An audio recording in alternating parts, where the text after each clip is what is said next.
A chuva começou no início da noite, batendo no telhado com um ritmo insistente que parecia chamar alguém pelo nome. Acordei com a sensação de estar sendo observado, mas o que realmente me tirou da cama foi o celular vibrando às 0 horas. Quando atendi, o que ouvi foi um chiado, como se alguém estivesse falando dentro de um tubo de metal. Surgiu uma voz baixa, arranhada, como um segredo, falando com clareza assustadora. Não abra. Um trovão iluminou o teto no mesmo instante e a ligação caiu. Fiquei ali parado, respirando rápido, tentando convencer a mim mesmo de que aquilo era só um sonho confuso, misturado com a tempestade. Virei para chamar minha esposa. A cama estava vazia, sem nenhum sinal de que alguém tinha dormido ali.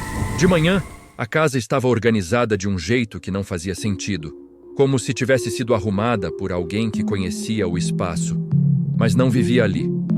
No banheiro, enquanto tentava me concentrar na própria respiração, o telefone vibrou de novo, exibindo uma sequência de mensagens sem número, sem histórico. Cuidado, não abra. Ele está perto. Hoje não é seguro. Não abra. Era como se alguém soubesse exatamente o que eu estava fazendo. Subi as escadas quase sem ar e, ao chegar diante do quarto, senti, com absoluta certeza, que havia alguém ali dentro. Mas quando abri a porta, o quarto estava vazio. E pior, não havia nenhum objeto dela, nenhuma peça de roupa, nenhum perfume, nenhum acessório. Nada. Como se minha esposa nunca tivesse existido. Ao sair para trabalhar, ainda confuso, encontrei uma pequena caixa encostada no portão. Tinha apenas um bilhete colado na tampa. Não abra. Quando peguei a caixa, senti que ela estava gelada, como se tivesse saído de um freezer, mas estava completamente seca, apesar da chuva da madrugada. Levei-a para dentro, sem entender por que fiz isso. Antes que pudesse realmente processar, o celular vibrou mais uma vez. Não deixe ela sozinha. Li a frase várias vezes, como se o cérebro tentasse encontrar um nome, um rosto, uma lembrança que simplesmente não vinha. No trabalho, tudo piorou.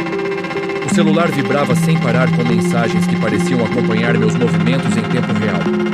Ele passou perto. Você não viu, mas ele te observou. Não abra a primeira caixa. A segunda você precisa abrir. Só que não havia segunda caixa. Não ainda. E foi exatamente isso que fez seu meu começar a tremer, porque a mensagem soou mais como uma previsão do que como um aviso. Quando voltei para casa naquela noite, a tempestade parecia maior do que tudo ao redor.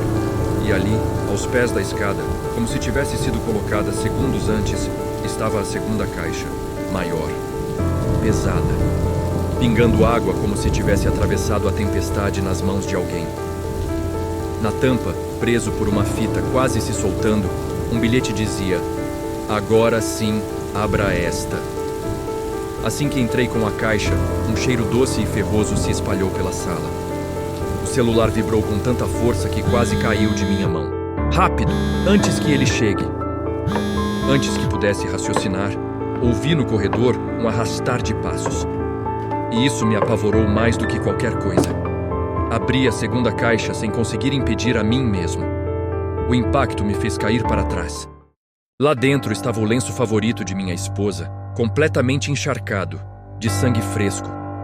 O anel de casamento, amassado, e uma mecha de cabelo escuro, comprida, úmida, grudada como se tivesse sido arrancada segundos antes. Meu coração disparou. Eu senti. Ela estava ali, em algum lugar da casa. Corri abrindo portas, nada no quarto, nada no armário, nada no banheiro, nada.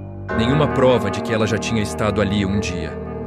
Era como se alguém tivesse cuidadosamente apagado cada traço da existência dela. Quando voltei para a sala, ainda em choque, o celular vibrava mais uma vez.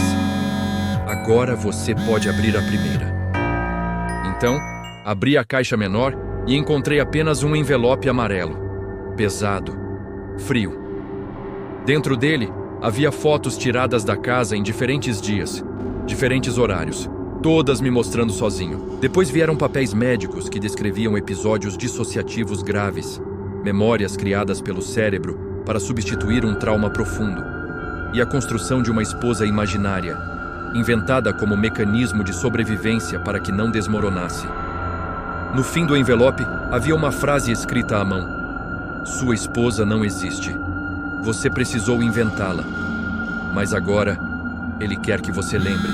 O celular tocou. A mesma voz da madrugada, agora muito mais próxima, tão próxima que parecia respirar, disse: "E agora que você lembrou?" Ela acordou também. Ele virou devagar. O corredor estava escuro e, lentamente, a porta do quarto começou a se abrir sozinha, rangendo como se alguém empurrasse com cuidado. E então, ela apareceu. A silhueta feminina parada na entrada, cabelos longos grudados ao rosto, a camisola molhada como quem saiu de um lago, e os pés deixando marcas de água no chão. Mas os olhos eram buracos negros, vazios, como se absorvessem a luz e o ar. Ela deu um passo. A cabeça dela inclinou para o lado num ângulo impossível, como se estivesse tentando entender quem eu era, ou lembrando do papel que tinha lhe dado na própria mente. E quando ela finalmente sussurrou, a voz veio de todos os cantos da casa ao mesmo tempo, como um eco que não deveria existir. Ele chegou.